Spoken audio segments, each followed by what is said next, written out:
Good morning, wonderful people. This is Karita Mbagara. I'm the senior pastor at CITAM Karen. Today I want to talk about the perfect prayer. Where do you find it in the Bible? In the book of Matthew chapter 6 from verse 9, Jesus taught us what we call the Lord's Prayer.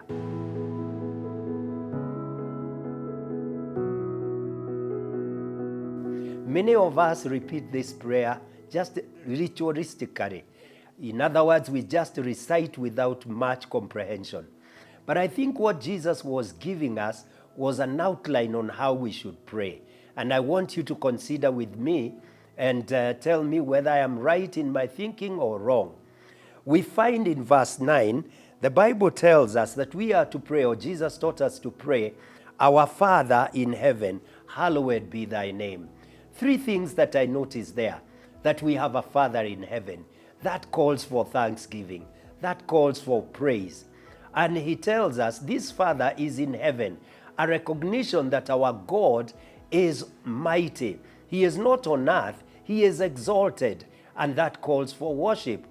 And in fact, the next line says, "Hallowed be thy name." Hallowed meaning that he should be honored. He should be respected. So these lines are for us to recognize that we owe thanks to God, we owe praise to God, we owe adoration or worship to God. And that's how we should start our prayers. Then Jesus went on to say, we are to pray, "Your kingdom come, your will be done on earth as it is in heaven." In other words, if the kingdom of God is to come to our lives, then we must be submitted to him. If his will is going to be done on earth, it is that we accept to obey his instructions and his guidance. So this is a call for submission, a prayer where we are submitting ourselves or pledging our lives as submitted to God. Then he continues to tell us that we are to pray, "Give us today our daily bread." Give us because we are a needy people. Life is a gift from God, and indeed everything else that we have is a gift that God has given us. We are mere stewards or custodians of what God has given us. But we are to ask God to give us the bread that we need daily, but that may also go to talk about our needs. We ask God to give us the needs, and to meet our needs. And those needs could be that he gives us the means to ensure that there is food on the table. So we are to pray for what we consider to be our needs.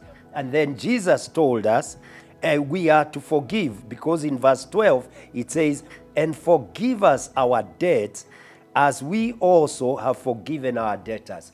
So a question of relationship with the people that are around us. In the first two instances, we are to be having a relationship of worship, a relationship of submission to God, and now we need to be at peace with ourselves and peace with those that are around us. That's why we need to pray that we will be forgiven so that we can be living a life of freedom, and at the same time, we can be enjoying peace with those that are around us. Just like the cross, there is the vertical relationship with God, horizontal relationship with our friends and with those that are our neighbors.